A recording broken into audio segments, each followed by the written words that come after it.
जय हिंद दोस्तों, वंदे मातरम, भारत माता की जय। झंडा ऊंचा रहे हमारा। मैं सुधार मेजर ओम प्रकाश तड़ागी, भारतीय सेना। दोस्तों, हमारे लेफ्टिनेंट जनरल साहब उपेंद्र द्विवेदी जी ने एक बयान जारी किया था जिसमें उन्होंने कुछ बातें कही थी। उन्होंने कहा था कि जो है, अगर हमें ऊपर हाई कमान से आदेश मिले, ठीक है, तो हमारी सेना बिल्कुल तैयार है और हम पीओके को चंद सेकंड में कब्जा कर लेंगे, ठीक है। और दोस्तों, आप लोगों को पता है कि इंडियन आर्मी जरा हौसले के लिए जानी जाती है, ठीक है, अपने कामों के लिए जानी जाती है, ठीक है, और अपनी देश की सुरक्षा पर मर मिटने के लिए जानी जाती है, ठीक है। और देश की जनता का हमारी इस इंडियन आर्मी में कितना भरोसा है, ठीक है, उसमें कितनी मेहनत करनी है, इंडियन आर्मी इस बात के लिए जानी जाती है, ठीक है। देश की हर जनता, देश का हर नागरिक, चाहे वो गरीब हो, चाहे अमीर हो, या छोटा हो या बड़ा हो, ठीक है, मुझे लगता है कि इंडियन आर्मी के जवान की रिस्पेक्ट या सम्मान नहीं करता होगा, ठीक है।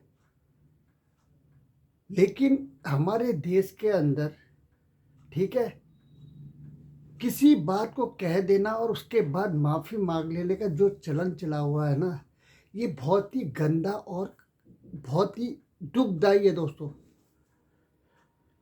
किसी बात को कह देना, अगर वो बात तूल पकड़ गई तो माफ़ी मांग लेना, अगर नहीं पकड़ती है तूल तो अपना नाम लोगों के सामने कर देना कि हाँ, मैंने ऐसी बात करी। और देश के महामहिम प्रधानमंत्री जी से मैं एक बात कह देना चाहता हूँ, मैं सुधार मेजर ओम प्रकाश तड़ागी, भारतीय सेना, कि देश के अंदर जो देश की तिरंगे के नाम पर, जो देश की सेना के नाम पर, जो देश की स्वतंत्रता के नाम पर, ठीक है, और देश की शान और शौकत के नाम पर अगर कोई लफ्ज गलती से भी निकालता ना, फास्ट ट्रैक के अंदर उसका मुकदमा चलना चाहिए और अंडर 5 डे के अंदर उसका डिसीजन आ जाना चाहिए।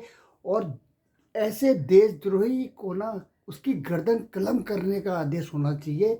ये आने वाले समय के लिए बहुत शर्म की बात हो जाएगी कि किस तरीके से सेना के ऊपर लोग उंगली उठाना शुरू कर देते हैं।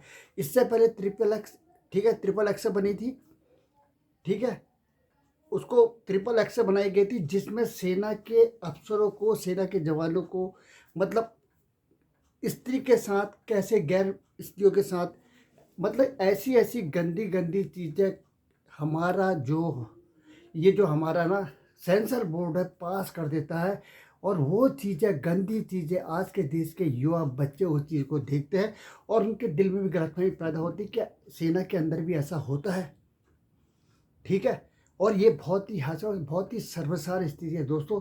और जो अभी बयान आया हुआ है, ठीक है, जो अभी बयान आया हुआ है जिसके अंदर ऋचा चड्ढा ने, जब हमारे महामहिम जनरल साहब ने एक बयान जारी किया कि अगर हाई कमान से हमें आदेश मिले तो हम पीओके को चंद समय में कब्जा कर लेंगे, हमारी जो है सेना, बहादुर सेना एट ए टाइम तैयार है आदेश का पालन करने के लिए।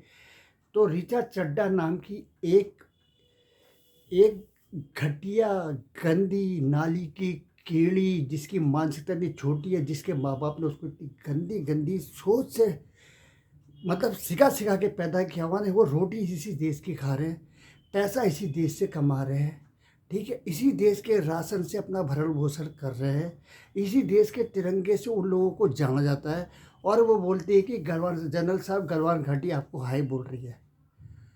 तो इस घटिया कुत्तिया को मैं बता चला, इंडियन आर्मी का सोल्जर सुल्तान मेजर, क्योंकि मेरी जवान गंदा करना मजबूरी हो गई है।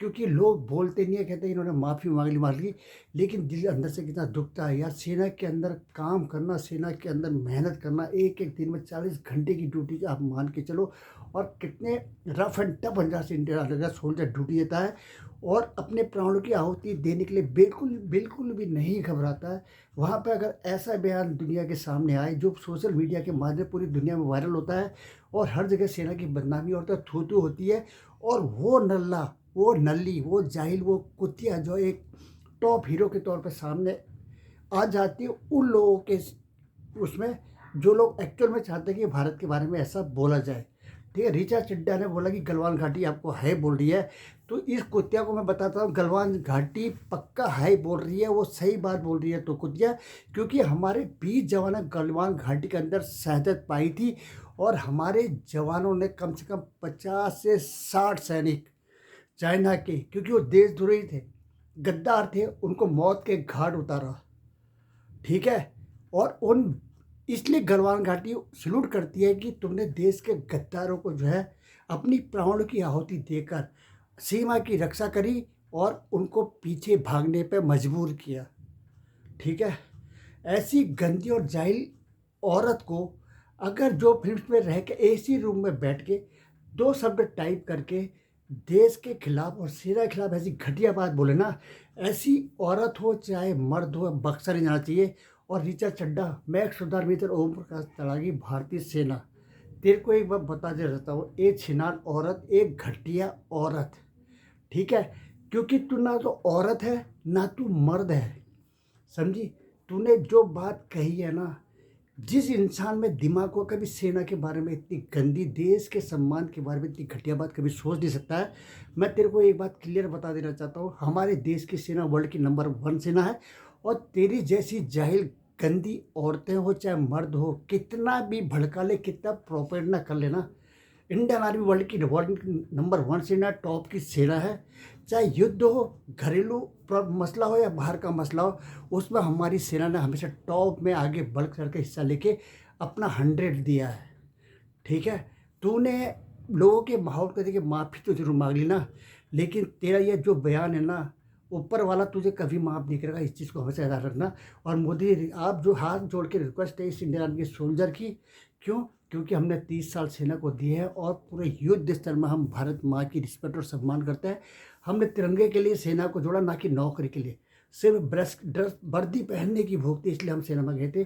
तो आपसे हाथ जोड़ के विनती है कि ऐसे देशद्रोहियों को, जो सेना का उनका नाम खराब करते हैं और सेना को बदनाम करने की कोशिश करते हैं, चाहे फिल्म साइड से कोई भी होना, ये ऋचा चड्ढा या चड्डी जो भी है ना, तो सुधर जा या गुजर जा। ठीक है। तेरे मुंह में ऐसा लापा मारूंगा जहाँ मिल जाएगी ना, दोस्तों अगर जहाँ मिलती है ना, इसको पक्का, चाहे वो एयरपोर्ट कहीं मिले ना, पक्का इसको, अगर 2 लापा अगर इंडियन आर्मी के सोल का सम्मान करते हो, पक्का इसको 2 या 4 लापा पक्का मारना। और ये बनता है, ये हक है, हर देश के नागरिक का हक है। ऐसी गंदी जाहिल लोगों को पक्का और सबक सिखाना बहुत ज़रूरी है, माफ़ी मांगने से कुछ नहीं होगा। ठीक है। जो अंदर इस औरत, घटिया औरत जख्म दिया ना, उसकी भरपाई इसकी सॉरी नहीं कर सकती है। दोस्तों आपसे हाथ जोड़ कर रिक्वेस्ट है, जहाँ ये मिले ना, इसको पक्का अच्छी तरह ठोकना, बजाना बुरी तरह से, ताकि अगला कोई सोच समझ के ऐसे बयान दे सके। क्यों? क्योंकि घटिया पत्रकार अभी इसके फोटो ले लेके, मैम आपने ऐसा बयान दिया, इसको ये रियल हीरो बन गई है उनके सामने, और इसकी फ़ोटो लेके पैसा कमाने की होड़ लगेगी और ये अपने को बहुत बड़ा वो समझेगी। तो मैं तुझे बता देता हूँ कि कभी भी तू मेरे आसपास कहीं नज़र आ गई ना, ठीक है, तेरे होठों को फाड़ के इन्हीं हाथों से तेरे गाल ऐसे बजाऊंगा ना, तू जिंदगी में सेना का अपमान करना भूल जाएगी। क्यों? क्योंकि सेना के अंदर ना, नाम कमाने में सोल्जर भी जिंदगी दे देता है। ठीक है। इस चीज़ का याद रखना। परिवार से सर्वोपरि सेना को मानता है, देश को मानता है और तिरंगे को मानता है। जाहिल देश के लोकतंत्र को मानता है। जय हिंद, वंदे मातरम, भारत माता की जय।